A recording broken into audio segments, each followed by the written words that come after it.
Bonjour à tous, bienvenue dans la miellerie départementale de la Mayenne. Donc là je vais vous expliquer comment on procède pour l'extraction du miel. Donc une première étape en fait ça va être d'amener ce qu'on appelle les hausses ici dans la pièce chaude. D'accord? Donc dans cette pièce vous voyez, bon là il fait 24, là j'ai ouvert mes 24-25 degrés et 30% d'humidité. D'accord? L'idée en fait c'est que le miel, pour qu'il se conserve bien, au moins 1 an ou 2 ans, il faut arriver à 17%, 17-18% d'humidité. Donc là, on est sur de la récolte de printemps. Donc vous voyez, on amène les hausses. Donc là, ici, avec les différents cadres. D'accord. Donc là, par exemple, voilà, je vous sors un cadre. Ici, je vais vous montrer. Voilà. Donc là, vous voyez un cadre comme ça. Donc il est operculé ici, c'est du miel de printemps. Là il y a environ, je dirais 2 kg, 2,5 kg de miel, hein. C'est un gros cadre, ils ne sont pas tous comme ça. Voilà, donc il a été construit par les abeilles et donc ici il va, dans cette pièce, on va le laisser une journée ou deux, de façon à ce que le taux d'humidité arrive à 17 ou 18%. Donc ça on le contrôle avec un appareil qui est à côté qui s'appelle un réfractomètre. Voilà, donc ça c'est la première partie de l'extraction, amener toutes les hausses ici, et puis les laisser une journée avant l'extraction. D'accord? Maintenant on va passer à la deuxième partie concernant l'extraction. Voilà, donc là ici, une fois qu'on a laissé les hausses en chambre chaude, on va procéder à l'extraction.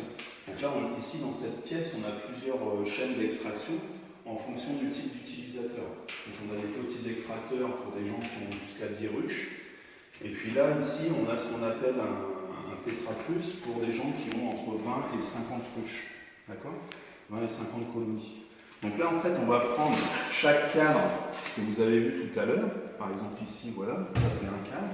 Et puis, on va donc désoperculer le cadre. Vous voyez, ici, j'ai désoperculé et là, ça reste à faire.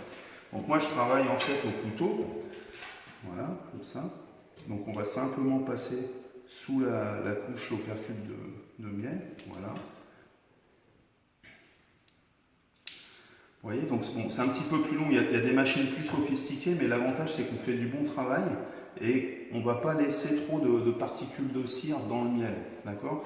Donc là, pour un travail vraiment de bonne qualité, en plus le miel n'est pas chauffé avec ce couteau. Donc voilà, donc on va désoperculer le cadre. Ce qu'on appelle les opercules ici vont tomber dans le panier et vont s'émoutter. Donc là vous avez un mélange de miel et d'opercules. Et puis après, une fois que chaque cadre est désoperculé, d'accord, donc celui-là je le remets, on va le placer dans l'extracteur. Vous voyez, donc là ici on va le placer dans cet extracteur. Voilà, donc il faut faire attention, là, vous voyez ici là, que le talon du cadre il soit bien positionné. D'accord, on va faire attention à ça. Et puis on va terminer de remplir l'extracteur. Voilà, donc là il peut y avoir jusqu'à 20 cadres. Ok. Voilà, donc là je termine un cadre. Vous voyez, il faut bien prendre soin d'ouvrir chaque opercule. Vous voyez, chaque opercule doit être ouverte parce qu'en fait si elle n'est pas ouverte, d'une part, ça ne va pas s'extraire, et après, en fait, ça va rester dans la ruche comme ça. Donc, il faut absolument ouvrir chaque opercule. Voilà, donc, vous voyez, j'ai terminé à cette face. Et là, vous avez l'autre face. Voilà. Donc là, je place en fait le dernier cadre. Et il faut prendre soin, donc, d'une part, de vérifier que chaque cadre est bien positionné. Donc, on fait tourner l'extracteur. Voilà, celui-là, il était mal mis. Voilà, comme ceci. Là, vous voyez, j'ai pas chargé à fond, j'ai pas mis les 20, j'ai mis uniquement 12 cadres. D'accord? On peut mettre 12, on peut mettre 16 cadres également, ou 8 ou 4, puisqu'en fait, il faut que ça soit divisé par 4, puisqu'on a 4 compartiments. Voilà, donc là, il faut essayer d'équilibrer l'extracteur, puisque ces machines tournantes, il peut y avoir un problème de balourd. D'accord? Si vous avez un cadre qui est trop. S'il n'est pas équilibré, en fait, l'extracteur va se mettre à danser dans tous les sens avec un problème pour endommager le système. Donc il faut équilibrer au niveau des cadres. D'accord? Voilà, donc là, ça y est, j'ai chargé l'extracteur. Et puis, je vais pouvoir démarrer. Je vais juste l'aider à démarrer.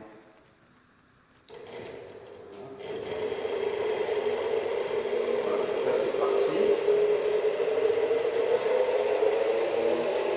Vous voyez, le miel va sortir ici.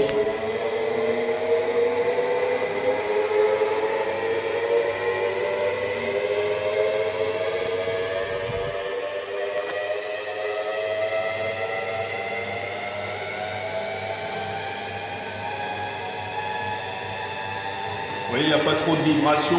Là, ce que j'ai mis, c'est j'ai mis un morceau de carton en dessous de chaque pied. D'accord? Comme ça permet quand même de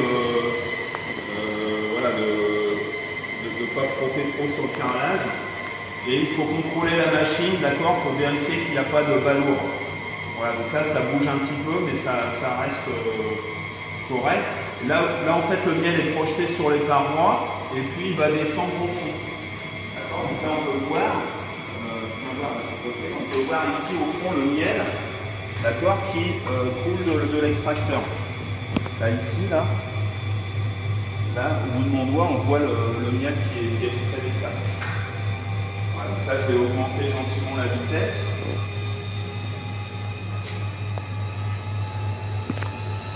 Vous voyez, j'ai un petit peu de balourd, donc je contrôle la vitesse. Bon, l'ensemble bouge, c'est assez stable, mais voilà, ça. Comme vous avez des cadres qui sont plus ou moins remplis, au départ il y a du balourd. Après, une fois que le cadre se vide, voilà, ça se stabilise. Donc on peut légèrement accélérer. Alors dans cette pièce, il y a une température d'environ 22 degrés et il y a également un déshumidificateur. D'accord, là je l'ai arrêté, mais c'est comme pour la pièce chaude.